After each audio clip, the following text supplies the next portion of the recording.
Hello and welcome. This is Sandeep Tyagi. I'm the host of the brand called You. Today, the brand we are speaking with is Mr. Ashish Kumar Chauhan. He's the MD and CEO of the National Stock Exchange. He's known as the father of the modern financial derivatives in India. He was instrumental in building both BSc and NSE. He has studied at IIT Bombay and IIM Calcutta. There is a recent biography of him called Sthit Pragya, the process of maintaining equilibrium, and we'll talk about that, which explores his personal journey and philosophy. Welcome to the podcast, The Brand Called You, Mr. Chauhan. Thank you. Let's start with a professional question. You were part of the founding team of NSE in early 1990s. How did that journey begin? It has become one of the biggest success and largest exchange in the world by some metrics. Tell us something memorable from those early days. What were the biggest challenges? In a way, the world was going through some tumult like it is doing now, but in a much larger scale in late 80s and early 90s. Perestroika, glasnost, the breakup of USSR, US becoming a single unipolar situation. And in that context, the world was also going through some severe breakdowns in communications across countries. And India had a new government. It was facing balance of payment crisis, as we call it now, in 1991. And so India had to collateralize its gold in London to borrow money, and we had like 15 days foreign currency for imports. And in those days, the government of India, under the leadership of P.V. Narasimha Rao, started liberalizing the economy. And the stock markets in India never were given that importance because in any country which becomes what I call quasi-socialist or socialist, first thing they close down is stock exchange. But in India, we became socialist in at least name, but we did not close down exchanges. We had like 23 exchanges by then. And some of them were more than 100 years old. And the stock exchange prices of assets started going up in 91 because we were coming out of what we call license Raj and things like that. And so government was happy. People were happy that something new is happening. And then in 92, news started coming that the stock markets prices were going up, not because of the government policies, but because of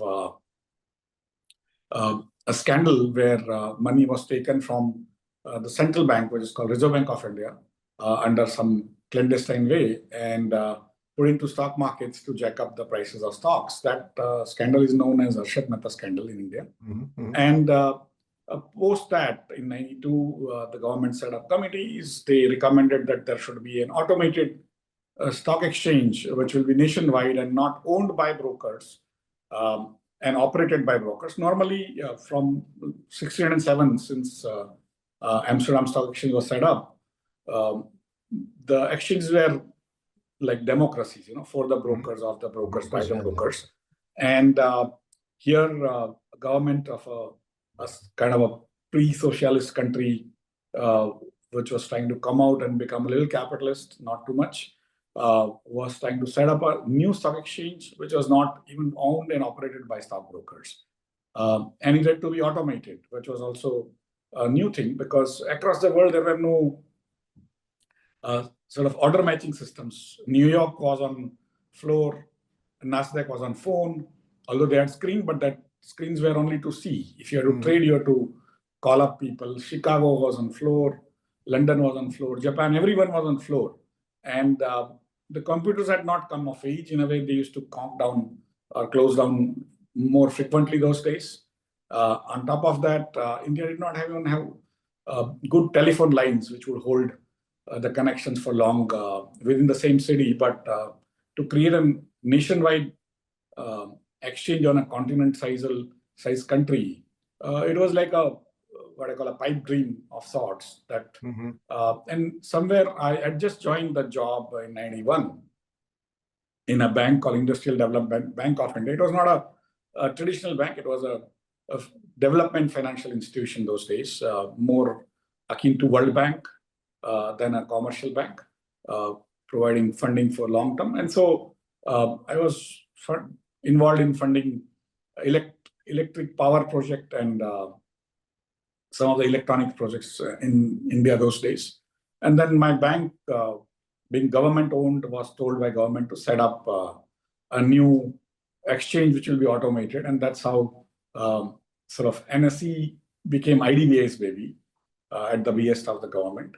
And then IDBI selected 5 people who were top stars of the bank, who were interested with setting up NSE. And this, as the story goes, one of them decided to refuse the offer because he thought this project, which is very high tech, unheard of in India, and also an exchange run by bureaucrats and bankers, might not work out.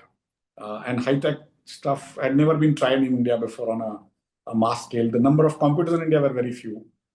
Connected computers were like very rare, in fact, none at all. And so that officer refused. And so then my bank was in search of a person who cannot say no.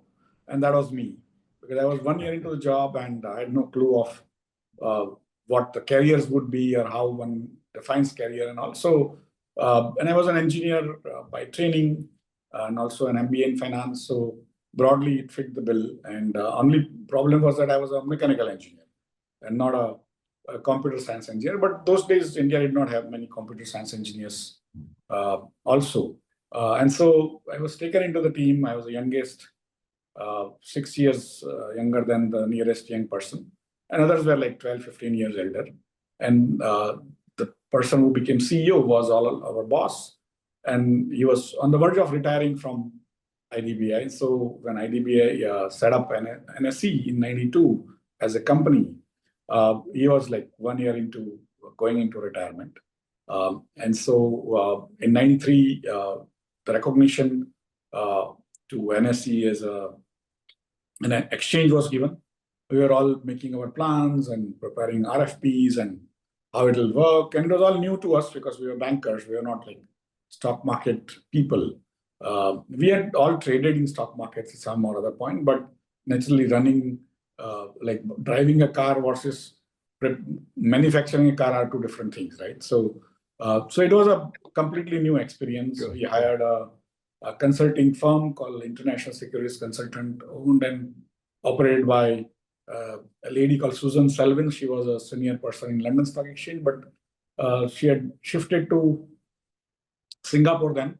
And so she was running a boutique firm of advising exchanges. We made them our consultants and we created an RFP, issued to like 30, 40 parties across the world to give us solutions which are automated. And then we realized that the telephone systems are not going to work out on a nationwide basis. And the cost is going to be humongous. And so how do we kind of create an automated system which is nationwide? And then we decide to use the satellite telecommunication network. But then India did not have experience of running a satellite telecommunication network because we had a few satellites in geostationary orbit on those days as a country, but we were not using them for anything except for some weather forecasting and other things. And so to use them commercially, we had to convince the government and get a lot of licenses before they would allow us.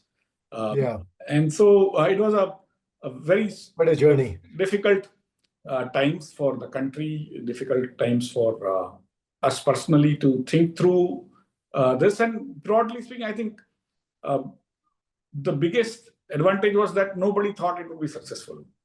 So that took away the pressure of expectations from us. I think that was a great advantage in retrospect, because bankers who are not even IT people in a country which has very few telephone lines, setting up a completely automated order matching system based stock exchange was unheard of because it was not successful anywhere, right? And so it was. I'm sure the brokers in BSE and the other manual exchanges were probably thinking this is an experiment, never going to work. But the five people, I mean, it's amazing that you were part of the initial five who were conceptualizing. You were must have been pretty young and early in your career. Was the team excited about it, and could you see where this might go, or was this felt more like an experiment even at that time? How was the environment within the five people team? When I was 24-year-old when I went into the team at the end of 92. Uh, and so it was not even what I call, none of us knew what it would become, right? Hmm. Expectations were low. We were meeting people, bankers, brokers, and naturally, in the meetings, they will be very sincere and smart because we were, in some ways, uh, also authorities in a way, right? You are bankers and all. But outside people will laugh at us saying, this is not going to work. And there was one more similar experiment done before at the behest of ICICI Bank called Over the Counter Exchange of India, Mm. OTC. True. And it had failed within literally few months of launch. So people Mm. knew that computers don't work in India, and this entire experiments, governments and the banks and all keep on coming up with all these wonky things. And none of them work. It's a waste of money, and these people are going to waste their time. So that was broadly the theme across. Nobody even bothered to sort of understand what we were trying to do. And I think in some ways we were sincere. The the biggest sort of advantage was that the team was sincere. People were sure. Some of the team members are also earlier set up Securities and Exchange Board of India I from see. 1989 to 91. Some of them you know also personally. Mhm. But so they knew how the stock market's regulations are going to come because SEBI had not been given the powers till then. They were just in the initial formative teams, but they at least had some sort of background into stock markets in terms of the regulations, not how they run, but how to kind of think about it. And so it was a very, very tough times. For doing everything, you have to take licenses. Sure. And then And the matching engine, was it day one and computer-based matching engine from the first trade onwards? yeah, it was from first thinking onwards. So it was, and see, sometimes ignorance is bliss, right? So when the committee said that it will be completely automated, uh, you had to follow that sort of statement that it will be completely automated, screen-based trading system. Hmm. And so, and we thought it must be happening everywhere, right? If we can think of it, everyone can think of it. But it was not true that Yeah. other people were doing it. Some True. experiments were being done in Caracas, in Venezuela, I think, and Wow. in Vancouver Mm. uh, Stock Exchange, and few other places where like tiny exchanges were trying up to do something. But the large exchanges like London Stock Exchange had set up a project. I think the project name was called Taurus, Mm. and most probably Exchanger ran it. They spent £1 billion and failed in '89 or something like that. And so it was completely given that this liquidity comes out of floor of that animal spirit of people Mm. wanting to fight physically on floors to get some prices and shouting at each other. And this computers things don't work. So and they were trying to do incremental changes by bringing some calculators on the hands of the traders Mm. on the floor and things like that. There was no sincere attempt Systemic to thinking. automate the existing exchanges. Got it. Well, it has come a long way. What a journey from five people and everybody thinking it's not going to work to where it has become by number of contracts traded and some other metrics, one of the largest exchanges success story in the world. Um, there has also been a lot of caution, at least recently, about participation by everyone or the retail participants. And you have also said that retail investors should play cautiously in derivatives. How do you see the evolution in the market and participation by different participants? Is it healthy? Should it keep growing? How to balance the concerns that regulator has expressed in terms of participation in some of these leverage products by retail investors? In a way, see, I think there are too many strands of thoughts which actually make this framework come alive, right? So I recall in 1992, Bombay Stock Exchange was the largest exchange in India. It was floor-based. It used to trade only for 2 hours. Mm-hmm. And it used to account for 80-90% of India's traded volumes. And it could trade 10,000 trades a day maximum. In the peak bull time, they couldn't trade more than 10,000 because the manual systems did not allow them to scale that into larger sort of number of trades. Because you had to write in your book the other person's numbers and whatever you heard in that din, the chaos and so much of noise. You wrote down, that person wrote down, we sent our data later on to the exchange. And to finally arrive at actually trade happened or not, it used to sometimes take 50, 60 days to just solve that part, right? That's how 10,000 trades was itself a burden. And so when NSE came live in November 94, November 3, 94 on equities, the numbers were like 200 trades a day, 700 trades a day. And then slowly it started sagging and people thought nothing will happen. But by 11th month, we started, I think, doing 100,000 trades a day. And that was like 10x what the previous records were, right? And no post-trade sort of activities to be done by nobody. Everyone could go home and there was no dispute, right? It just changed the mindset so much that people started trading quite a lot. Why I'm telling you this is in today's context also that time also the debate was there. I recall MG Damani, who was the president of BSE then, and I going on TV, which was also new, that satellite telecom was new, but satellite TV was also new. And doing this kind of debates live was a new thing. And so I recall that he's saying that there is too much of over trading happening now. We used to make people invest and you guys are making people trade.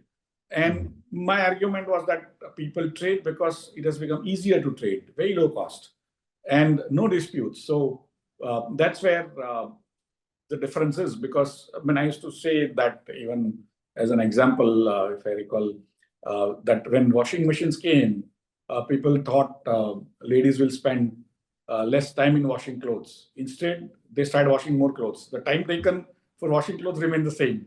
And similarly, that because there were so many difficulties of a manual system, the automated system allowed more people to trade across India at a cost which was like fraction. The total cost to consumer or the investor in those days, by any estimate, the brokerage itself was 2.5%, that is 250 basis point, plus the differential because of the lack of transparency, plus other costs could be somewhere around 5-6% more, that is 500 basis point more. So the cost was somewhere between like 750 to 800 basis points, or 7.5 to 8% of the trade size for a small trader sitting in some corners of India. If you are closer to Bombay Stock Exchange, you will get it probably much cheaper at 2.5%. But if you are, and so here was a situation where anywhere in India, in 2 seconds, you could trade, and the response time was less than 2 seconds. It was like magic. And your cost was like some phenomenally 0.003% instead of 7.5%, 8%. So it allowed more people to trade, more liquidity came in. And so people thought it's over speculation. But the risk was being managed real time, first time in India. The entire framework was created by us to ensure that we calculate the risk on real time, sort of charge margins, which were not done before on real time and things like that. So the Indian ecosystem was evolving after NSE became automated using the same technology. Indian banking system became automated. And so India became like a pioneer of automation, not only in the stock markets, but in information technology usage in the world. In a way, NSE was the first public digital infrastructure of India. NSE was also the first fintech of India. And it also allowed Indian IT companies to showcase India's IT prowess. And then Y2K came and all the IT companies became big. But it all started with NSE.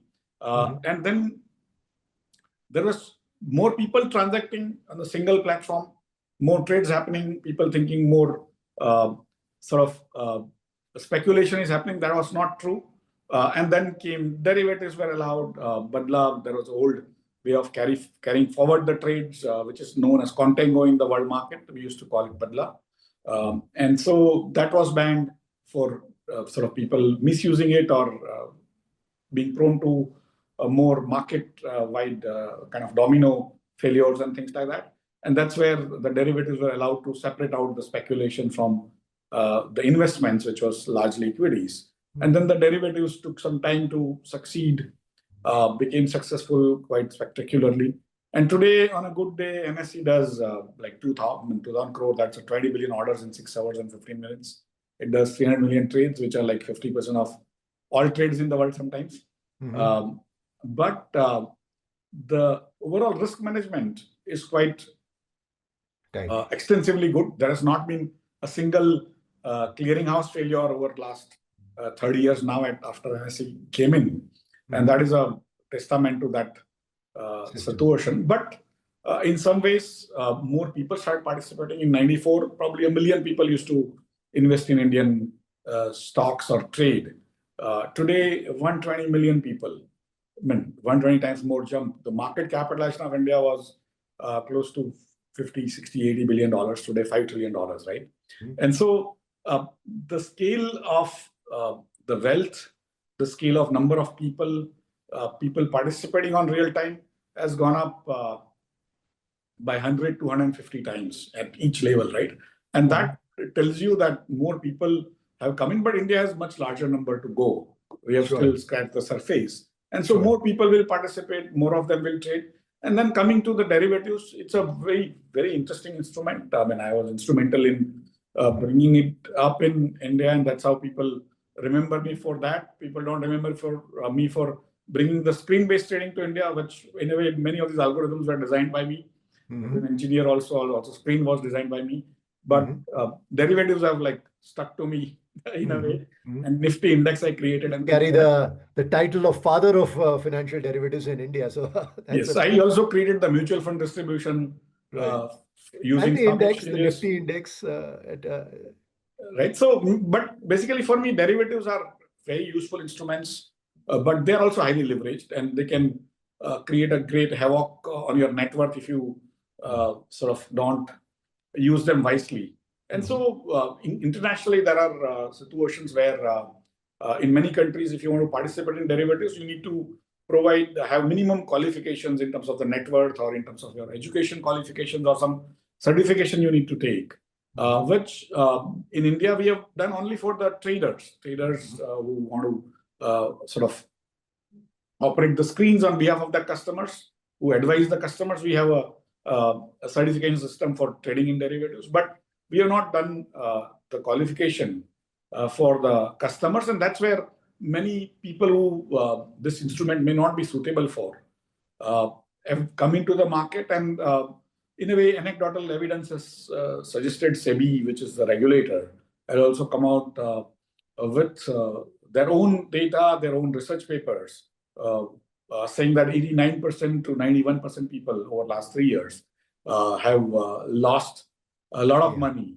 who are participating in these derivatives markets. And that's a very large number, which is actually up the antenna in policy circles, in media, everywhere. And that has created a situation. And that's where we believe at NSE, and personally for me, we need to have some sort of a suitability criteria for trading in derivatives, so that only the people who can afford, or people who are experts, or people who have some demonstrable sort of skills in that area should be able to participate, and everyone else has to go through some investment advisors or mutual funds or others, so that it doesn't end up hurting people unknowingly or knowingly. Now, if you were to advise a 24-year-old today, a 24-year-old like you, looking at where AI, algorithmic trading, communication technology, analytics, where it is going in capital markets. What would be your advice to position yourself for the next 20 years of change for a young professional? In a way, when I look back 30 years, I was not into the technology, right? I was a mechanical engineer. The way we understand technology was not there. Mhm. And all my life, I've tried to run away from technology, and technology has stuck to me, right? And so, by quirk of fate, I have become a kind of a poster child for how to use technology in public life, Mhm. from sports to stock market to industries to telephone, telecommunications and telephone. I have worked in many areas, including retail, consumer retail, and so many more. Mhm. And so, in a way, the technology, especially information technology, but any technology is going to be there. It's going to create more wealth. So if you are not into technology, if you don't understand technology, please try to understand that. AI is having tremendous promise compared to many other technologies that are currently in fray. And my belief is that what electricity did to the world, uh, the AI is going to be there in literally all pervasive areas, Mhm. and without even your knowledge. And Mhm. the other hypothesis I have is that the waves of technology that used to come very slow. Mhm. Now they have become very fast. So what happened in last 30 years in terms of India's wealth, world's wealth, the way the world changed over last 30 years has been phenomenal. Mhm. We don't recognize or realize how much we have ourselves changed as individuals and what kind of facilities that have improved at costs which are a fraction today than they were 50 years back or 1,000 years back.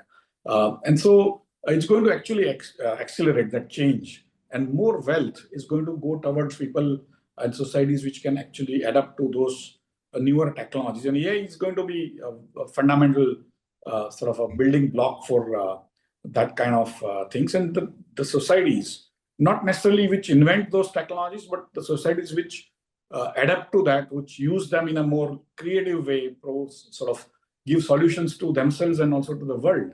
Those societies will come about higher or better in next 20, 30 years than what would have happened otherwise. And that's where I have a tremendous faith in India, in a way that 30 years back, we invented hardware or neither, I mean, chips, Mhm. nor the Unix and other building blocks of the modern Mhm. computer systems. But we became, with the advent of NSE and later on, the best users of information technology on the back of our young population, who naturally young population Mhm. learns faster any technology that you give them. And Mhm. today, over next 30, 40, 50 years, India is going to remain young compared to, say, Japan, which has become old. China has become suddenly old. Europe Mhm. has become old. America is now losing people this year, 25 onwards, because of Mhm. a variety of reasons, but it will become old sooner if Indians don't go.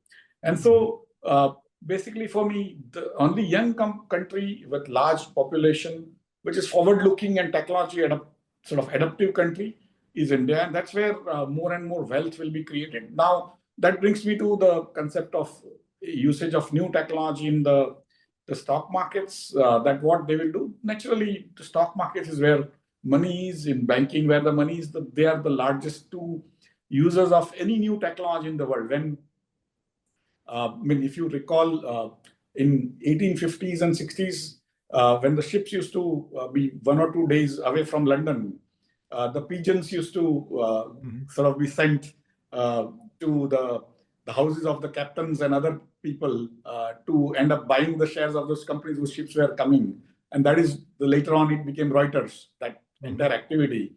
Mhm. And similarly, when telegraph came, people used to send telegrams, and then there were runners from the post office to the exchanges across the world. Whose job was to only run, take the information, and give. So each time any new technology comes, the stock markets are the fastest users of that, because that is where money is made. And so any new technology, our members, our investors, our consumers will continue to sort of gain that small little advantage. But there is a larger advantage to be made or to be had in terms of investing for longer term. The horizons earlier used to be 30, 40 years, then they became 10 years horizon. Now it has become 5-year horizon because the smaller companies which did not exist before, suddenly they become big because of the usage of technology. So one is to gain advantage. People will have faster trading systems, usage of new models using AI, with AI, without AI, just the pure play speed, like a 100-meter race, who wins that. But then there are marathon runners where the marathon is becoming shorter, and you can make unbelievable sums using smart investment framework for longer duration on a scale which was not possible before. So for me, it will be used in every Every type aspect. of investment activities, whether you want to trade very fast or you want to invest for long terms, identify companies which will potentially become very large in public markets and things like that. So it's going to be all over, like what happened to the normal information technology. This is like a 10x, 20x more powerful, much faster spread going to be there over next several decades. Um, we can talk about capital markets all day long. I'm in that industry. You are obviously very much in the center of it, but I want to talk about your personal journey as well. Let's start at the beginning. What was your childhood like? What were some of the early influences that shaped your life and aspirations and made you into who you are? Childhood in those days was very different from the current childhood. We were careless, and parents were careless. You could move around in the fields, um, sort of Where do did you grow things. up? What part of the country did you grow up? I grew up in Gujarat, in Ahmedabad. My village was next door, 30 kilometers. Now it's becoming part of Ahmedabad itself. But I studied in a Gujarati medium. Both my parents were in government service. And I mean, the income was very little. There were many more sort of mouths to feed. It was a joint family, and village was nearby, so lots of guests would come stay with us, and so it was a sort of world which was not ambitious. You had a reasonable life compared to others, although it was not a privileged life. I would say, in no case it was a privileged life, but you could see that other people were even more underprivileged than you were. And so you were feeling lucky and religious uh, family. So in some ways, I got influenced. I wanted to become a monk uh, at early age, and my family was of the opinion that I will become a monk. So they had also given up on me. And school was Gujarati medium school, and so happy-go-lucky, no worries about food or other things, which was a big worry for many families in and around. And life was, I mean, in retrospect, you can say it was cozy, not privileged, but difficult life. I mean, in terms of the money, what uh, people have today, I mean, I could not even dreamt of. I mean, just getting a cycle ride was not only cycle, but cycle ride was a luxury. And so it was a, what I call, I used to think we were not so bad, but when you now look at all the facilities, probably Yeah. it was a very, very tough life. But in some ways, that kind of grounds you, right, in a different milieu. And it's not that it was only my story. I think entire India, Was going almost through that. Yeah. 57, 58 years back, was like that. So it was not a very unusual life. I have had, in a way, privilege of going to the village very often because it was nearby, and so village life was also part of uh, the the life, and playing with goats and sort of going to bring the cow dung, and all those things were part of life at Wow. some point or other. And Yeah. so it may look very fancy today, but I can assure you that was a very commonplace in the village life those days. So small village to BKC, a big, big journey. What was one thing that your father influenced in you, and one thing that your mother really gave you as your core value? My father, in a way, was a civil engineer, and he would stay on the. He used to construct dams for government of Gujarat in India. So he would stay on the site for like 10, 15 days, come for once in a like blue moon, and then again go back on his uh, Mhm. for his work. And my mother was sort of working woman, but had to take care of at Mhm. any day some 10, 15 people Mhm. staying in a small house. And so I think father was very disciplined person, a very religious. He knew Gita by heart. And so whenever he was at home, we would start chanting Gujarati version of Gita in the mornings. All of us remember that in those days by heart, the entire Mhm. Gita, right? And so it was more inculcation by doing. And my grandmother was also very religious, so she would take me to listening to those uh, sort of uh, preachers and speakers who would come to nearby areas. And my mother was a gold medalist in economics, and so she was a very rare woman in those days who not only studied uh, in difficult circumstances but also started working. And so those were unusual experiences in some ways for the entire sort of area nearby, that some lady working was a different Mhm. experience. And she also used to wear spectacles, a lady having spectacles and going out in public was itself a kind of a new thing. So Novelty. right, and my mother had a particular medical condition which made her fat. It's called thyroid, I Mhm. think hyperthyroidism now. But that was another situation. She had to suffer a lot. She didn't eat salt for 20 years Wow. to reduce Mhm. um, the blood pressure, which goes up because of the hyperthyroidism, which bloats you up and things like that. So it was a very sort of varied experiences. My mother, of course, very hardworking, so and very intelligent because to work and also to be a gold medalist in 60s Mhm. as for a woman was not easy. And Yeah. so hard work was important, being honest and sort of God-fearing was very important, and working for the society, not for your own benefits. And so, nation first, society first was the learning from both the parents. And uh, sort of having comfortable life was never an option. We were Mhm. uncomfortable, not privileged, uh, tough life, but that is the life you are going to have. And work for the society, not for yourself. Don't think about your benefits. And that has remained with me, both their sort of public service and honesty all our lives. Have you been able to communicate it to your children, or has the life changed in a way? So, share with us a little bit on how you have brought some of those things into your next generation. Anyway, I think the deprivation, the hard work by example, uh, because you can preach people, but again, children learn from your own Mhm. activities. We Or learn from looking our at you. parents' activities and their hard work and their honesty. Mhm. Similarly, my son, has seen both me and my wife work. Mhm. When I work for last almost 35 years, uh, 12, 15 hours at least.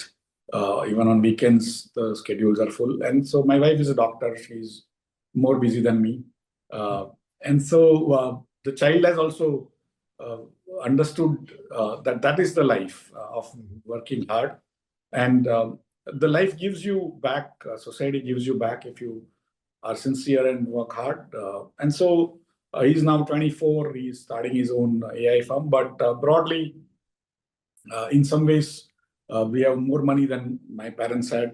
But we have tried to live the a life where we came from. We don't stay in a sort of in a more sort of rich way, but In an that's because extravagant way, you maintain your values. but because we also are not comfortable. We come from a Mhm. situation. My wife is from even a smaller village compared to me, Mhm. and so we are comfortable living that way. But the child naturally is a child of the city, in a large city of Mumbai. He has had exposure of other countries in a young life, and Mhm. so he will have to make his own Yes. journey. But broadly, I think the feeling of deprivation or hard work as the solution, being smart, solving society's problems, are something I hope he is inculcated. There's been a biography written on your life's journey called Sthit Pragya. The theme is maintaining equilibrium. How do you interpret that in your day-to-day life between, ambition and humility, between the enormous amount of activity that I'm sure is all around you, given you are in the stock exchange, and personal peace and potential of becoming a monk, which was your journey. Tell us a little bit on what does this word mean for you and how have you inculcated in your life? So, Sita Pragya is a interesting word in Bhagavad Gita, which is a very important religious instruction. Interestingly, in the middle of war, where the God incarnate Sri Krishna gives it to his disciple, who is the biggest warrior of his times, Arjuna. And Mhm. so, broadly, the concept of Sthita Pragya is that person who has steady wisdom in in the difficulties or in the best of times. If you can keep your sort of mind straight, uh, don't have too much of uh, sort of pleasure or don't feel too much pain. Stay within a narrow sort of limits. And Mhm. that has been the philosophy which many of our saints and seers have always sort of argued that that is a very good condition to be in.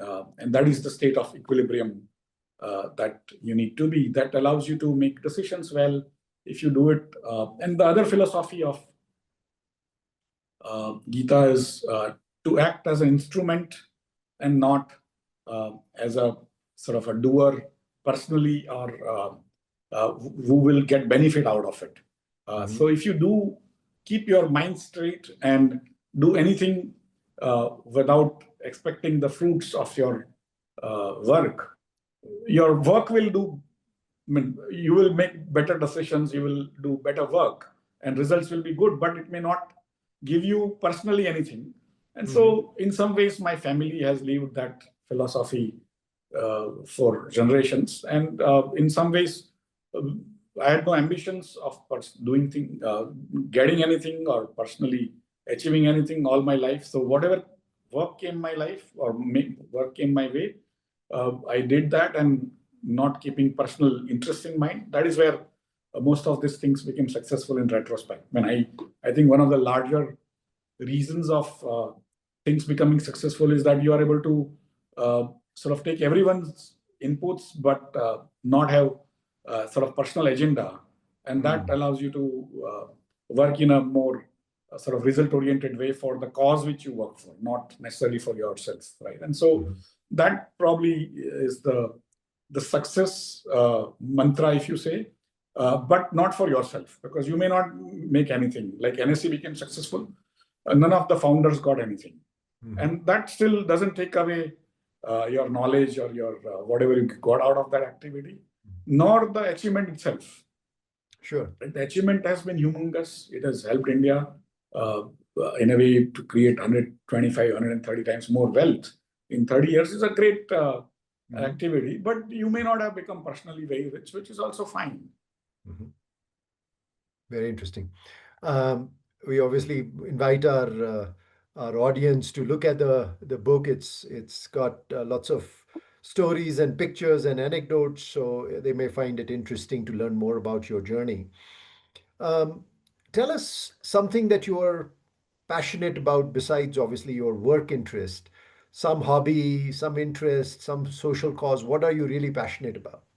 No, I get involved in many, many social causes. In childhood, I was kind of also involved in playing cricket, which lasted till I think age 50, 44, I 45. know When I you were very broke. involved in building up Mumbai Indians in the since its inception. So yeah, we can talk about that. And so cricket, in a way, today, even if there is a road cricket, I will keep on, I mean, standing up and watching, not necessarily play. I used to play a lot for many, many years. But in some ways, cricket or a game of cricket is the only thing I knew as a game, although there were other games, but it was always more because international, India won a World Cup in one day, new format in 1983, and that took off in a way. Television came new. All of us Mhm. became hooked on to the real time broadcasting of sports events, and so that's how India became hooked on to cricket.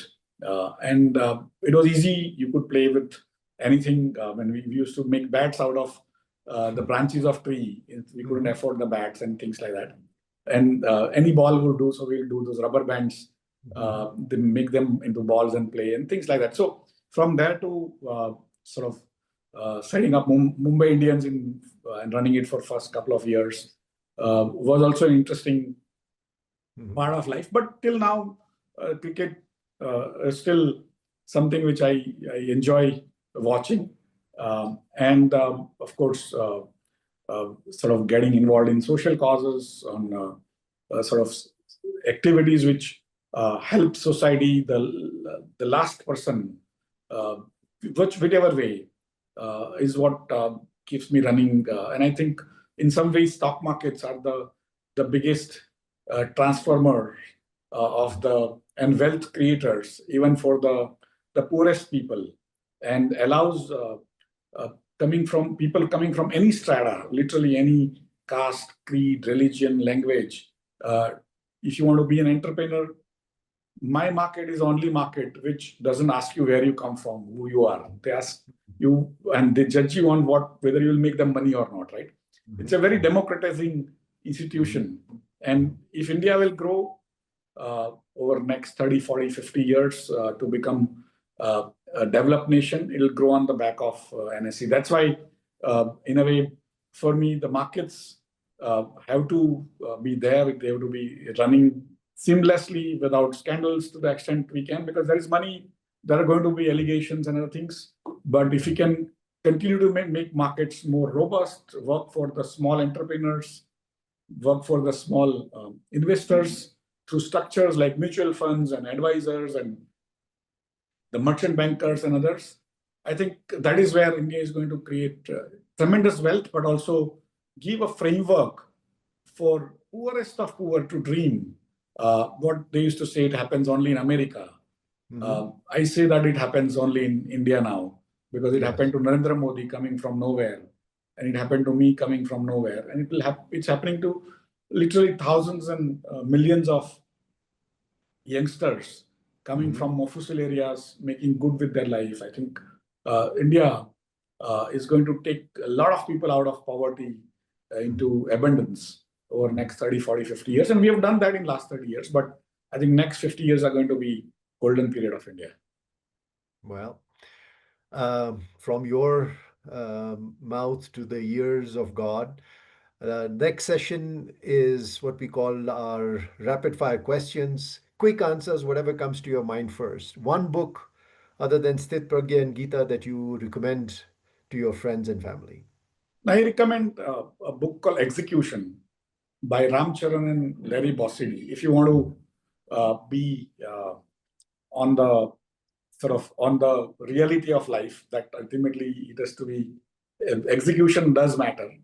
Strategies do, but execution, Execution. without that, you are nobody, and no Mhm. organization, no person Mhm. can do it. The other side, I like Nassim Taleb a lot uh, on Anti-Fragile to all, Okay. whatever his thoughts are.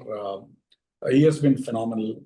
Early on, I used to like Alvin Toffler Mhm. quite a Yeah, lot. future, yeah. Uh, Yuval Harari has Yeah. been phenomenal in his first book, Mhm. uh, but after that, it has kind of gone down a little. Right. But when I read a lot. and I think more about the world. But these are some of this. So Peter Bernstein, if you read him in basically the history of some of our sort of markets and risk and all. One of his books is Against the Gods, an amazing story of risk. And Peter used to write quite phenomenally. But so many of these authors have been my favorite. I keep on reading them again and again. One habit you credit for your success? I think more about reflection. That if you can think through and reflect of where you did wrong, what happened, where the things went right, what needs to be checked, changed, modified, and continue to experiment. Those are the habits. So many times I tell youngsters that you need to have a hypothesis, you need to test it, and if it doesn't work, you need to change it, and then again test it. And so that's where you will slowly go towards life. And those hypotheses also will continue to change because life changes, right? So that's where my life has been all about reflection, testing, changing, and move on. One person you admire? I admire Mahatma Gandhi. I grew up in Gujarat. He was a demigod. He still is a demigod for me. Ambedkar has been a new revelation in many ways. Of course, in modern situations, Narendra Modi has been an icon. And so, in some ways, there have been so many contributors to India that you sort of respect. Bhagat Singh in early days was a very important influence in my life. So, you move on and you sort of go through newer experiences, newer understanding, and newer heroes. What do you do to unwind?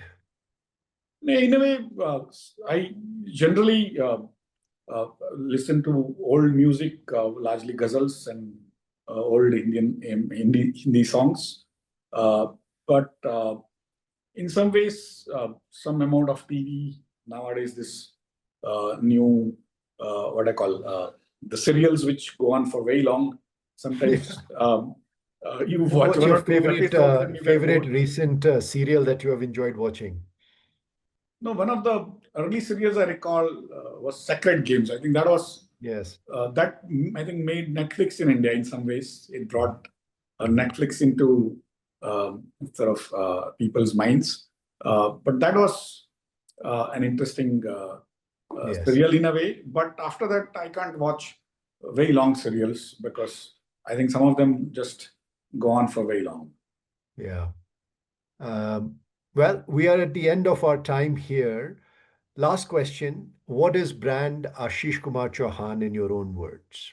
Ashish Chauhan is nobody and nothing. So, whatever has happened is largely because of the circumstances and opportunities that have come your way, and you try to sort of do your job in the best way. So, for me, there is nothing specific in my life which is very different from millions of others coming from the smallest sort of villages and towns into larger cities, and they've tried to make something good out of their life. Well, thank you so much, Mr. Chauhan. Wonderful speaking with you. There you have it, the brand called Ashish Chauhan, the small town, small village person who made it big in terms of Indian financial markets and believes in maintaining equanimity through all of it. Thank you so much for talking to us. Thank you for listening to the Brand Called You videocast and podcast, a platform that brings you knowledge, experience, and wisdom of hundreds of successful individuals from around the world. Do visit our website www.tbcy.in to watch and listen to the stories of many more individuals. You can also follow us on YouTube, Facebook, Instagram, and Twitter. Just search for the Brand Called You.